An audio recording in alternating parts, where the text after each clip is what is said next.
Ukraine युद्ध लगातार जारी है और वो थमने का नाम नहीं ले रहा है और ऐसे में एक बार फिर से चुनौती यहां पर बढ़ी है क्योंकि रूस ने एक बार फिर से ये तैयारी शुरू कर दी है कि वो कुछ भी कर अपना परमाणु परीक्षण करेगा और यूक्रेन ने रूस के 2 हथियार गोदामों पर अटैक भी कर दिया है। और इसके अलावा रूस के एक आर्मी बेस पर भी हमला हुआ है। रूस ने भी इन हमलों पर पलटवार किया है और ज़ेलेंस्की के इन अचानक हमलों से रूस के कैंप में हड़कंप मचा हुआ है। क्राइमिया भी ज़ेलेंस्की के निशाने पर आ चुका है। इसके पीछे की वजह हम आपको रिपोर्ट के जरिए दिखाएंगे।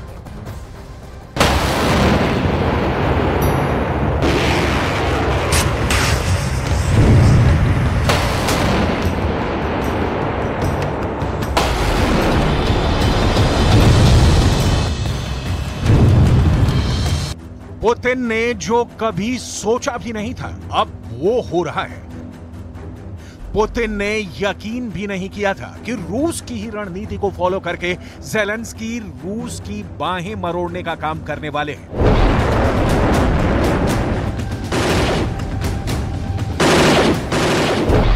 लेकिन ऐसा ही हुआ है क्राइमिया के अंदर। यह तो गनीमत रही कि रूस का एयर डिफेंस सिस्टम एक्टिव हो गया और जंग के मैदान में बहुत बड़ा खेल हो गया। यूक्रेन के इस हमले के दौरान ज़ेलेंस्की की एक मिसाइल की काफी चर्चा शुरू हो गई है। यूक्रेन की यह मिसाइल इतनी खतरनाक है कि दुनिया इसे मॉन्स्टर मिसाइल का नाम दे रही है। मॉन्स्टर मिसाइल या दैत्य मिसाइल। आखिर क्यों रूस की यह मिसाइल इतनी खतरनाक मानी जाती है और क्या वजह है कि ज़ेलेंस्की ने एक साथ ही क्राइमिया के ब्रिज पर मिसाइलों से भी हमला किया और दर्जनों ड्रोन से भी हमला कर दिया।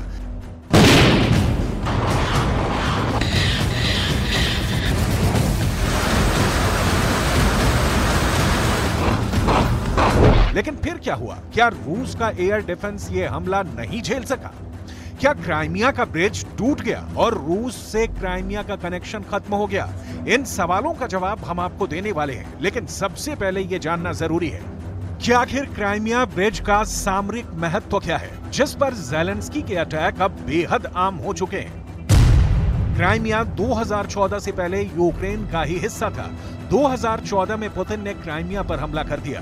पुतिन ने क्राइमिया को जीतकर यूक्रेन से अलग कर दिया। क्राइमिया को रूस की मुख्य भूमि से जोड़ना पुतिन का टारगेट है और इसके लिए पुतिन को खेरसोन का पूरा इलाका चाहिए। खेरसोन भी पहले मूल रूप से यूक्रेन का ही इलाका है, लेकिन अब खेरसोन के एक हिस्से पर यूक्रेन का कब्जा है और खेरसोन के दूसरे हिस्से पर रूस का कब्जा है। लेकिन जब तक पूरे खेरसोन पर पुतिन का कब्जा नहीं हो जाता, तब तक क्राइमिया और रूस की मुख्य भूमि को जोड़ने का एक ही तरीका है, समंदर पर बने हुए ब्रिज। ऐसे में 3 मुख्य ब्रिज हैं, एंटोनेव्स्की, क्राइमिया ब्रिज और चोन्हार ब्रिज।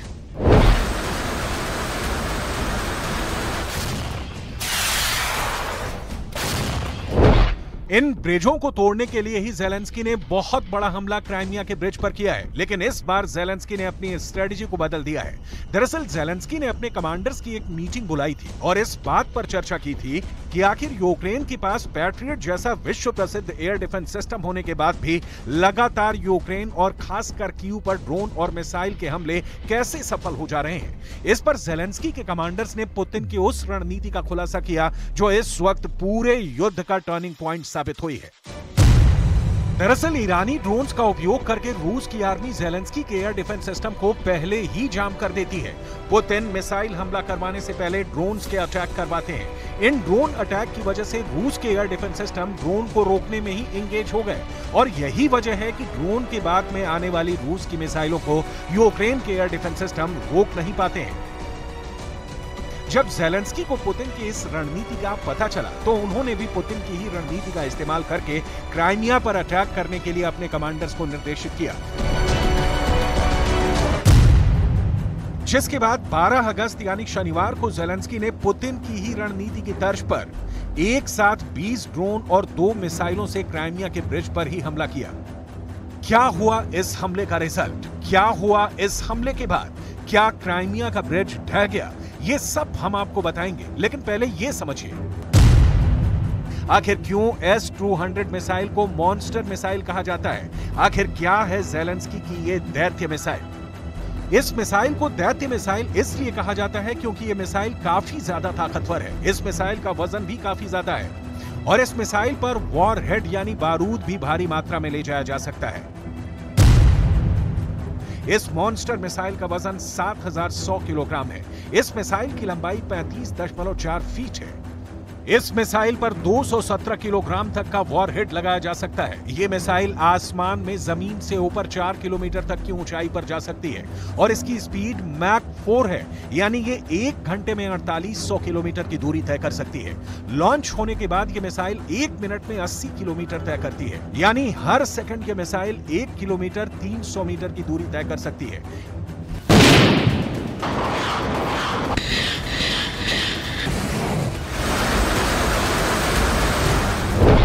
S-200 सोवियत संघ के जमाने की मिसाइल है, यानी जब अखंड रूस था और यूक्रेन और रूस एक साथ थे, उस वक्त सोवियत संघ ने इस मिसाइल सिस्टम का निर्माण किया था। लेकिन बाद में रूस के टुकड़े होने के बाद यह मिसाइल भी यूक्रेन की सरकार के हिस्से में आई थी। 1985 में लीबिया में एक युद्ध हुआ था। उस वक्त सोवियत संघ ने लीबिया को यह मिसाइलें सप्लाई कर दी थी। तब लीबिया की सरकार ने कई यूएस बॉम्बर्स यानी अमेरिका के बम वर्षक विमानों पर इस मिसाइल को फायर कर दिया था। 1983 में सीरिया की सरकार ने भी रूस से ये मॉन्स्टर मिसाइलें आयात की थी। ऐसे दर्जनों देश हैं जो सोवियत यूनियन की इस मिसाइल को इस्तेमाल कर चुके हैं। Bulgaria, Iran, Kazakhstan, North Korea, Poland, Syria, Turkmenistan, Ukraine, Algeria, Azerbaijan, Belarus, Czechoslovakia, चेक Republic, Germany, Hungary, Bharat, Libya, Mongolia, Moldova, Myanmar और उज्बेकिस्तान। इन देशों ने कभी ना कभी इस मॉन्स्टर मिसाइल का उपयोग जरूर किया है और यूक्रेन ने भी यही रणनीति बनाकर 20 ड्रोन्स के साथ एक साथ 2 मॉन्स्टर मिसाइलों के हमले क्राइमिया के ब्रिज पर किए थे। रूस के रक्षा मंत्रालय ने बयान दिया है कि 12 अगस्त को मॉस्को के समय के मुताबिक दोपहर करीब 1 बजे यूक्रेन की सरकार ने S-200 surface to air guided missile से क्राइमिया के पुल पर एक आतंकवादी हमले का प्रयास किया। यूक्रेन की मिसाइल का तुरंत पता लगा लिया गया और रूस के एयर डिफेंस सिस्टम ने इसे हवा में ही रोक दिया। इस घटना में कोई नुकसान या हताहत नहीं हुआ।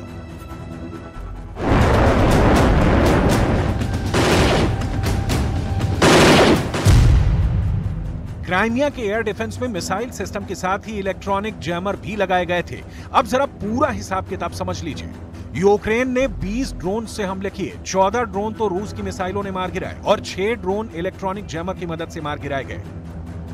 और इस तरह क्राइमिया का ब्रिज बचाने में पुतिन कामयाब हो गए। लेकिन ज़ेलेंस्की इस घटना से काफी ज्यादा विचलित नजर आ रहे हैं, क्योंकि क्राइमिया पर अटैक का उनका ये प्लान इस बार फेल हो गया। हालांकि वो अपने साथियों का धन्यवाद करने में कोई कमी नहीं छोड़ रहे। लेकिन सवाल यह है कि आखिर क्यों बार बार ज़ेलेंस्की क्राइमिया के ब्रिज पर ही हमला कर रहे हैं। दरअसल खेरसॉन के जिस हिस्से पर रूस का कब्जा है, वहां पर रूस के सैनिकों का बहुत बड़ा जमावड़ा लगा हुआ है। खेरसॉन पर कब्जा बरकरार रखने के लिए अब तक पुतिन की आर्मी 50 से ज्यादा बार खेरसॉन और उससे सटे इलाके पर हमले कर चुकी है। इस वक्त खेरसॉन के अंदर यूक्रेन की आर्मी की 59वीं मोटोराइज्ड ब्रिगेड जंग लड़ रही है और इसी खेरसॉन में रूस की आर्मी की 58 combined army, 48 guard motor rifle division, 22वीं army corp, 126 coastal defence brigade, Russian airborne force और 7वीं guards mountain air assault division मौजूद है। पुतिन ने हजारों की संख्या में रूस के जवानों को खेरसॉन के इलाकों में बिछा दिया है और इन सारे जवानों को हर दिन जिंदा रहने के लिए हजारों टन खाद्य सामग्री, इसके अलावा लड़ने के लिए गोला बारूद की जरूरत होती है। खेरसॉन के इलाकों में हमला करने के लिए पुतिन ने क्राइमिया को मिलिट्री बेस की तरह इस्तेमाल किया है, यानी क्राइमिया में ही लड़ाई का बड़ा गोला बारूद और साजो सामान मौजूद है। इसके अलावा यहीं पर रूस ने बड़े पैमाने पर खाने के भंडार भी रखे हैं। ऐसे में ज़ेलेंस्की का टारगेट बिल्कुल क्लियर है। ज़ेलेंस्की चाहते हैं कि क्राइमिया और यूक्रेन के बीच में मौजूद समंदर में ही रूस को डुबा दिया जाए। इसीलिए वो यूक्रेन के खेरसॉन में रूस के सैनिकों का दाना पानी बंद करने के लिए क्राइमिया और खेरसॉन को जोड़ने वाले ब्रिज को ही तोड़ देना चाहते हैं। कुछ इंटरनेशनल रिपोर्ट्स में दावा किया गया है कि अगर ये ब्रिज टूट जाए तो रूस की सेना को खेरसॉन पहुंचने के लिए 150 किलोमीटर ज्यादा सफर तय करना होगा। और बड़ी बात यह है कि ये 150 किलोमीटर की सड़क एक ग्रामीण सड़क है जो काफी संकरी है। रूस को ज्यादा परेशानी तब हो सकती है जब क्राइमिया को रूस से जोड़ने वाले तीनों मुख्य ब्रिज एक साथ तोड़ दिए जाएं। पुतिन के लिए सबसे बड़ी चिंता की बात यह है कि ज़ेलेंस्की ने यह हमला स्टॉर्म शैडो मिसाइल से किया है। जो ब्रिटेन और फ्रांस ने मिलकर बनाई है। जब से ब्रिटेन की ये मिसाइल यूक्रेन के हथियारों के जखीरे में शामिल हुई है, रूस के लिए हालात खराब हुए हैं। लेकिन इस बार ज़ेलेंस्की की आर्मी ने रणनीति बदलते हुए S-200 मिसाइल से क्राइमिया के ब्रिज पर हमला किया है। तो सवाल ये भी है कि क्या ज़ेलेंस्की की आर्मी के गोदाम में ब्रिटेन से मिला स्टॉर्म शैडो मिसाइलों का जखीरा खत्म हो गया है? और जाहिर सी बात है, जब ज़ेलेंस्की के हथियारों का जखीरा खत्म हो जाएगा तो उनको सबसे पहली चिंता अपने मेडिकल स्टाफ की ही होगी, जो कि घायलों की मदद के लिए ही काफी ज्यादा अहम होता है।